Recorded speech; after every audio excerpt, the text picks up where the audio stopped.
Hey everyone, it's Zach from Zach Green's Reptiles. I know in my last video I mentioned I was going to show off the ball python clutch that we have, but the babies haven't shed yet, so I'm going to hold off on that until they do. So in this video, we're going to review the ARS 8514 rack I just received. I got it on Friday. It is now Monday, and I'm going to give you my honest opinion, some things I like about it, very, very few things that I don't, and even those things are just preference over anything. It's got the 10, 85, 14 tubs, and then on my upper two levels, I've got the 70, 30s. This is all the original design, not the hybrid series. All right, let's get started. I'm gonna throw a couple of photos down here in a minute, but I wanted to comment on the packing job that they did.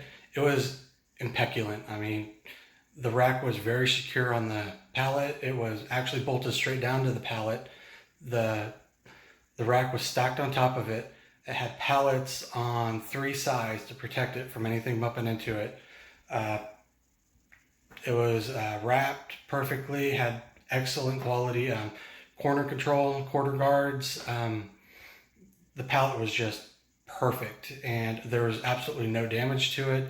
Even the guy delivering the shipment said he's never seen anything like it. So I will give that to ARS. Immaculate packing job. All right, now let's actually get to the rack.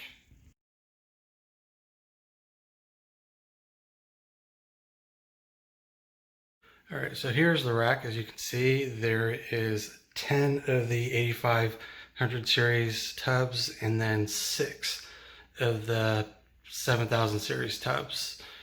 And this rack measures approximately 72 inches high by 56 inches wide by about 33.5 inches deep. So it is a fairly large rack that's in this configuration. The upper tubs are pretty high, but they're just low enough where it shouldn't be an issue. I personally wouldn't stack anything higher than what they are right now. Next to it, you can see the Vision V70 11 stack rack is just a hair bigger. But I'm actually getting rid of that rack, and I'm going to switch to the ARS on this one. The tubs are extremely sturdy, extremely well made. I'm going to take a look at a couple of these. I don't have anything in them right now. As you see, they slide in and out fairly well. This row, I have 3 of the tubs with the cup holders in them. And then this top row, I have 3 without. I wasn't sure which one I wanted, so I figured I'd try it both ways. I do not have any animals in these right now in the upper 2 levels, so we're not going to get too far into it, but I will use it as a example to show you the heating on here.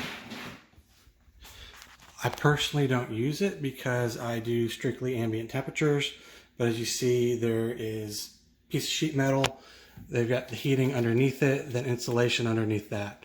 And that is actually their standard heating. I did not do any of the upgrades. So it's pretty well made. As you can see, the tub slides just right on it. So I really think that's a great design. Each level stacks on top of each other. Lift this up a little bit. You can see how it goes on. It is fairly heavy. Each level probably weighs about 70 pounds. So it really is a 2-man job because it's so bulky to actually stack everything up.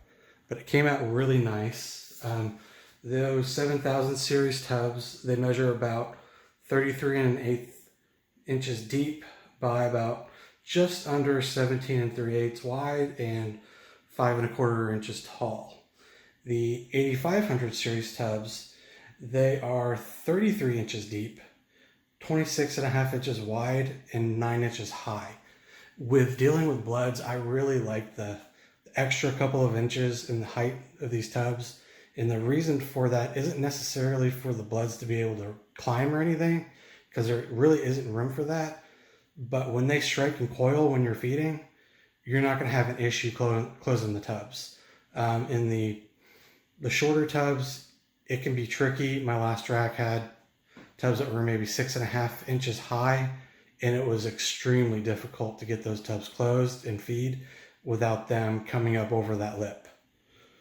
So that is that. I'm going to show you some of these animals inside of it. Kind of explain a little bit. As you can see, all the corners on the 8500 series tubs have this little chafer right here. There we go, right here. And it's on all four corners. And at first I didn't know what to think of it, but now that I've actually got animals in here and put my paper in here, and because I use unprinted newspaper, as you can see, it actually helps the paper sit properly. So it just kind of folds right there and makes a nice even fold. So I don't know if it was intentional for that, but I do really like it. This is a golden eye from Nick over at Cold Blooded Earth. He's been in a couple of my videos. He was actually bred to a female that I'll show you a little bit later when I'm going to show off the tubs and everything. But that'll be another video. As you can see, I can easily slide them in and out with one hand. Let's see, let's show this guy too. This one's actually for sale, but he's a 2017 that I held back, and he just doesn't fit in any of my projects right now. He's supposedly VPI stripe to a red-headed martyr, Kevin Martyr animal. So that's him. So you can see he's a 2017 animal. There's plenty of room in that enclosure for him. I'm going to show you a couple of the bigger animals. And these are pretty much maxed out as far as I would go for size. Let's see, let's go with this one. This is the female that golden eye was paired with. But as you can see, she's a little over 5 foot. She weighs maybe 20 pounds. And that's really the max I would do for these tubs. Anything over 20 pounds, you really need to step up to either the boa tubs or the 9709, 9706, I believe is what it is. I'm not sure which tub that is, but it's pretty much the same length as these tubs, but it's pretty much double the size of each tub, because that will actually fit onto this rack. But she's another holdback. She's a 2014 female. And she is gravid right now, expecting eggs in the middle of November. But my animals have really adapted to it quite well. I know it's only been a couple of days, but they still have done really well with it. Let's see, what else? I was going to mention the very few things that I do not like about it. So I'm going to use this stuff as an example. This is a 2010 martyr animal. This is Gossamer. Most of you have actually seen photos of him and everything. So the only thing I do not like about this tub, and it's not going to be an issue for me because none of my animals really push, but I kind of wish there's a little bit more of a bevel on this plexi, or what they use right here for the window. It's not sharp per se, but if an animal really nose pushed on that, they may be able to mess up their nose. I don't know. I'd really like to see that rounded off in the future, but that's really the only thing I didn't care for the rack. As far as overall experience, this rack is extremely sturdy, it's extremely heavy, and extremely well made. I do love those windows in there though. I like to be able to see my animals a little bit. Most people just have the darker tubs or the semi-transparent tubs, and you really can't see the animals. But I am really starting to enjoy being able to actually see them without having to put them into a solid enclosure. These are extremely easy to clean so far. Let me open this one up to show you. So as you can see, the surface on here is extremely smooth. With blood pythons, they expel some pretty solid urites and a lot of waste, a lot of urine, and I really think that's going to be really easy to clean up. Some of the vision tubs I've noticed, it kind of, you can tell right here, the urites kind of stain it a little bit, and it's almost like cement on it. So if you don't get it within an hour or so after they go, it kind of like glues to it, and it can be really difficult to get off. But I don't think I'm going to have that issue with these. They just seem extremely solid, extremely smooth finish. I really can't say anything bad about them other than that little bevel on the plexi that I don't like.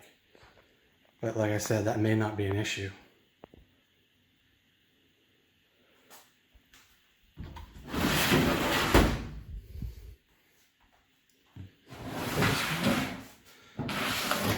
Show you some of the ventilation. It's right on the front, and it does have a couple of random holes in the back to help ventilate. As you see, the tubs don't actually sit on the level below, so there's a good, probably about an inch clearance in between the tub and the level, so you get good airflow in that. There is approximately a 1/4 inch gap between the tub and the top, but with these larger animals, I don't see that being an issue at all. The 70 series or 7000 series has a little bit less of a gap. It's more maybe 3/16 to an 1/8 inch. So those are even better. I think that's about it. Like I said, I really can't say anything bad about this rack. I absolutely love it so far. It's extremely sturdy.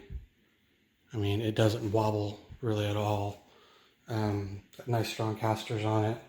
It's really easy to move around on a solid floor versus this vision rack where you just kind of barely tap it and the whole thing shakes.